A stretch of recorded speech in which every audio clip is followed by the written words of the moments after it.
Hi guys, I'm Abner Daniel from dcrime. Today we're diving deep into the mysterious case of a young girl who vanished into thin air while heading to meet her father on the street. Her parents' frantic call to the police kick-started a whirlwind investigation, uncovering one jaw-dropping clue after another. The twists and turns in this case were so unexpected that it felt like we were living in a real-life detective thriller, with each revelation more astonishing than the last. The detectives' relentless pursuit of the truth resembled something straight out of a gripping TV drama, showcasing their extraordinary skill and determination. And when they finally pieced together the puzzle, what they uncovered left everyone stunned, revealing a truth nobody saw coming. Let's explore this case together in the video below. Was born on June 22, 1986, in the city of Allamont Springs, Florida. She had an older brother, a younger sister, and loving parents. Her father worked as a construction worker, often traveling to other states for several days, leaving the kids alone with their mother. Jessica was a cheerful and lovely child. She liked to spend a lot of time outdoors with friends, play with her siblings, and she also had a deep love for animals. On April 5, 1996, when she was 9, Jessica's family decided to visit her grandparents for Easter. On that day, her dad went to the store to buy some stuff for the holiday, while her mom stayed in their apartment, packing for the upcoming trip. Jessica returned from school with other kids and asked her mom if she could go to the yard. She wanted to wait for her dad, who was supposed to be back from the store soon. Her mom agreed and told her daughter not to go anywhere else. Their apartment complex was situated away from the main road, surrounded by trees. The mother felt relatively secure about Jessica's safety. All the neighborhood kids, including Jessica, always played there without constant adult supervision, and everything was fine. A few hours later, around 6 p.m., her father returned home and asked his wife where Jessica is. She was surprised, as her daughter was supposed to be in the yard, waiting for her father, but he claimed she wasn't there. The parents went outside and searched the entire yard, but they couldn't find Jessica. Frustrated, they decided to check with neighbors, hoping someone had seen their daughter. One neighbor mentioned seeing Jessica in the yard earlier. She was sitting on a bench and reading a book, but that didn't help the worried parents find her. As darkness fell and their daughter remained missing, they decided to call the police. Officers arrived in a few minutes, initiated a search, and started interviewing neighbors. Despite their efforts, they couldn't find Jessica, so the police expanded the search area to nearby streets. A few hours later, an unexpected call came into the police station. The caller's voice was muffled by strong background noise, but the operator heard that they would find the missing girl near a water pumping station a few miles from her home. Police rushed to the location, where they were faced with a heartbreaking scene. Jessica's lifeless body was lying near the station, concealed in a black trash bag. It was only a few yards from the road, but the pumping station was situated beneath a bridge, so it was impossible to notice Jessica from the road. Beside the body were some magazines and a child's mirror. Police quickly identified the victim as Jessica Knott and handed her body over to medical examiners. Meanwhile, the investigators focused on tracing the 911 call. It was pretty evident the call came from the murderer, and police hoped it could help to identify them. But there was a challenge. The call was made from a payphone at a gas station less than a mile from the crime scene. And of course, by the time the officers arrived, the perpetrator had already vanished. Detectives tried to find fingerprints on the phone, but it was quite a challenge. It was a public payphone, so there might be multiple prints. Moreover, investigators realized that the criminal had likely wiped the phone after the call, or used gloves. Experts concluded that the girl was killed elsewhere, and her body was transported to the water pumping station. Traces on the ground in front of the facility indicated that the killer likely pulled the body from a vehicle in a trash bag and dragged it across the ground. Jessica's clothing was intact, except for one shoe. Police couldn't find it in the bag or in the surrounding area. The only lead found at the crime scene was the tire track on the ground. Police couldn't be certain it belonged to the killer's vehicle, but they photographed it and made a cast. Medical experts examined the body and determined that the victim died from strangulation. Based on marks on her face and neck, it seemed the killer did it with their bare hands. There was also a hamburger found in her stomach, consumed less than an hour before her death. Her mother stated she hadn't given Jessica anything like that on that day, leading police to believe that the food was provided by the killer. Experts also found no signs of sexual assault, leaving the motive of the perpetrator entirely unclear. At first, the police started to consider Jessica's parents as suspects. Neither of them had a solid alibi at the time of her disappearance. The mother claimed she was in the apartment packing, and the father was shopping. But in theory, they both had the opportunity to commit the crime. Police tried to understand how the killer managed to take Jessica from her complex's yard without anyone noticing or the girl screaming.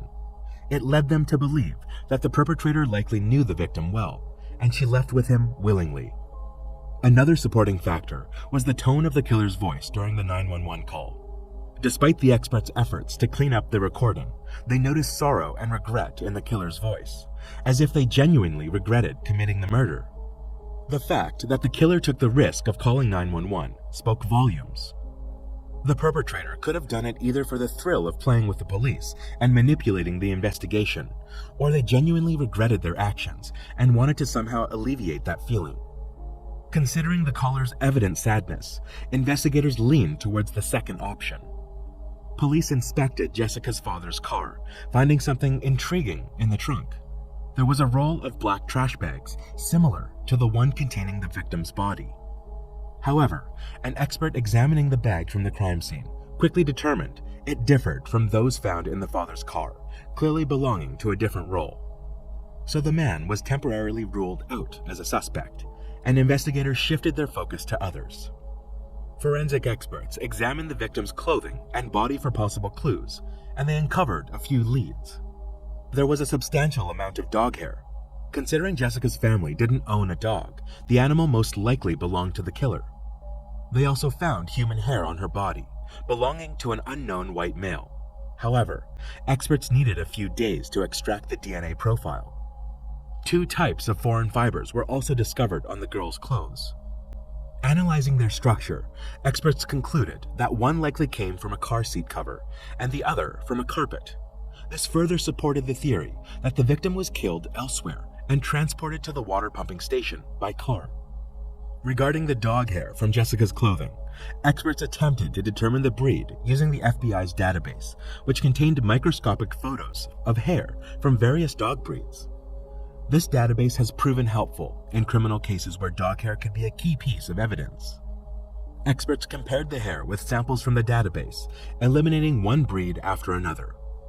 In the end, they concluded that the hair on the victim's clothes belonged to a Shar-Pei. Apparently, the killer owned such a dog, and the hair ended up on Jessica's clothes, either in the perpetrator's car or at their house. According to the preliminary theory of investigators, the killer somehow might have lured Jessica into his car, taken her to McDonald's for a hamburger, and then brought her to his home and murdered her. Meanwhile, the experts attempted to enhance the phone call recording, but it proved to be a challenging task. They decided to try a different approach. Detectives sought assistance from NASA and sent them the audio file. NASA had advanced tools for clearing audio recordings, originally designed to enhance recordings from space. They agreed to help and provided the police with a higher quality audio track. However, the experts still needed a voice sample from the suspect to compare it with the call recording and establish a match. Based on the detectives' assumption that the killer might have known Jessica, they decided to play the call recording for her mother, hoping she could recognize it. She listened to it for the first time and said that the voice sounded familiar, but the mother couldn't remember whose voice it is. However, during a second attempt, it clicked. She recognized the voice as their neighbor who lived in the same complex. Although she couldn't remember his name, she told their detectives that the man often walked his Shar-Pei in the yard. Police swiftly identified the man as 35-year-old James Crow. During the initial hours of Jessica's disappearance, investigators already questioned him, along with other neighbors. He mentioned that he saw her in the yard while walking his dog. They spoke briefly, and he left. Detectives dug into his background and found that Crow had no criminal history. He lived with his wife, who was a nurse. The man was a former truck driver, currently unemployed. He spent most of his time strolling the streets with his Shar-Pei, named Pumpkin. The detectives realized that merely the similarity in voice and owning a dog of a specific breed wasn't enough for an arrest, so they obtained a search warrant for his car. There, they discovered two disturbing clues. Under the front passenger seat, there was an empty Happy Meal bag. Considering Jessica had a McDonald's hamburger in her stomach and James didn't have children, this seemed highly suspicious. Experts also noticed that the car had brand new tires, as if they had barely been used. Police found out that Crow replaced them on the day of Jessica's murder, even though his previous tires were not particularly old and could have lasted for several more years. Crow claimed to have left the old tires at a car service, which was quite unusual considering they were not old at all, so the police headed to this service building. By the time they arrived, there was only one tire from James's car left. They compared its tread pattern from what was found near the body, but detectives faced an unexpected twist. They didn't match. However, they initially weren't 100% sure that the tire mark on the ground was left by the killer's car and not some other vehicle.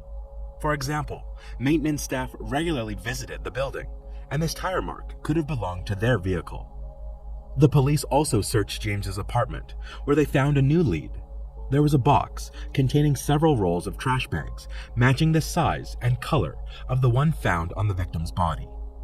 Obviously, this couldn't be considered strong evidence, so detectives had to figure out if there was a way to establish that the bags had come from the same roll.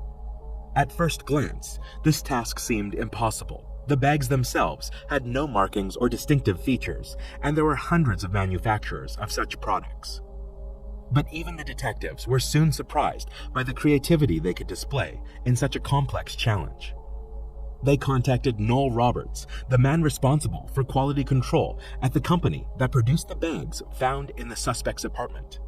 At first, he identified the specific factory where the bags were produced. There was a special code on the cardboard box containing the rolls, indicating that the product was made at a facility in Virginia. The expert then explained that a tiny amount of iron or titanium is included in the composition of the bags, depending on their color. Considering that the factory produces bags of various colors, the materials in the production are constantly changing. The ratio of plastic to iron or titanium literally changes daily, since such tiny amounts cannot be measured with 100% accuracy, and there's no need to do that. In other words, experts could take bags from the suspect's apartment and the crime scene, measure the presence of the elements in the plastic using high-intensity X-rays, and get a very precise ratio. Through this analysis, they found that the ratio of iron and titanium to plastic in both bags was absolutely identical, indicating that they were manufactured on the same day and should belong to the same batch. But that's not all. During the production of trash bags, a small amount of microscopic debris ends up on the machines, which is acceptable within production standards. However, this results in small streaks visible to the naked eye when the plastic sheets, later cut into bags, are rolled out. These streaks are present on every bag in large amounts, forming a unique pattern for each roll of fabric. The debris particles on the conveyor belt are constantly moving, falling off, and being replaced by new ones, so the pattern of similar streaks is preserved for a maximum of a few hundred feet of fabric.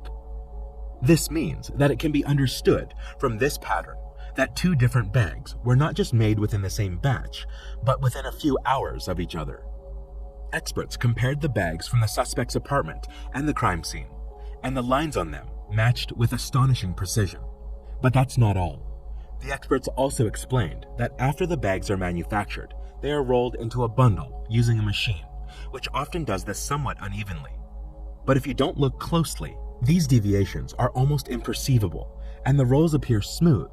However, examining the edges of the bags reveals tiny folds and creases, forming a similarly unique pattern, as with the streaks.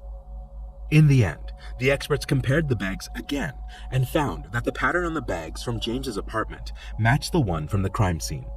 Considering all of this, they concluded that the bag used by the killer was not just produced by the same company, but was manufactured within a range of almost 17 boxes apart. This meant that with a high degree of probability, the perpetrator took the bag from one of the rolls in James's apartment.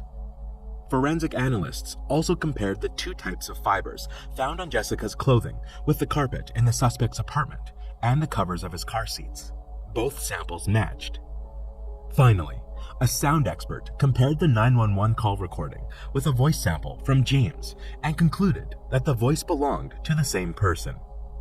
Despite the incredible work done by the experts, detectives faced one major problem. All this fell into the realm of circumstantial evidence, but they were confident in James's involvement and decided to arrest him. The man was taken into custody, and the prosecution announced its intent to seek the death penalty. Considering that Crowe continued to deny his guilt, the case proceeded to trial. The prosecution presented their version of how this crime happened. James spent a lot of time outside with his dog, and all the local kids knew him well, since they never missed a chance to play with Pumpkin. As a result, they trusted him, and Jessica was no exception. According to the police version, on that day, James noticed her alone on a bench while walking his dog and started a conversation. He offered to take her to McDonald's, promising to buy her a hamburger, and Jessica agreed because she knew him well. After the restaurant, he presumably took her back to the apartment complex and invited her to his place. Perhaps he offered her to play with Pumpkin. His wife was at work, and the presence of carpet fibers from his living room on Jessica's clothes indicated that she was there on the day of her death. According to investigators, James might have attempted to assault the girl, but something went wrong.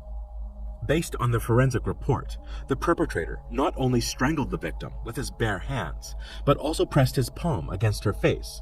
Perhaps Jessica tried to scream, so he panicked and attacked her. After the girl passed away, he placed her in a garbage bag to transport the body to his car without arousing suspicion from the neighbors. He drove a few miles and left the body near a water station, made the 911 call from a nearby gas station, and returned home. During preliminary hearings, James's lawyers attempted to challenge all available evidence, arguing that there were no solid proof of their client's guilt. Despite the fact that the judge accepted it, the defense was right. In cases involving the death penalty, the standards for evidence are much higher, and in James's case, there was a significant chance of avoiding this sentence. In light of these circumstances, a plea deal was proposed to the suspect.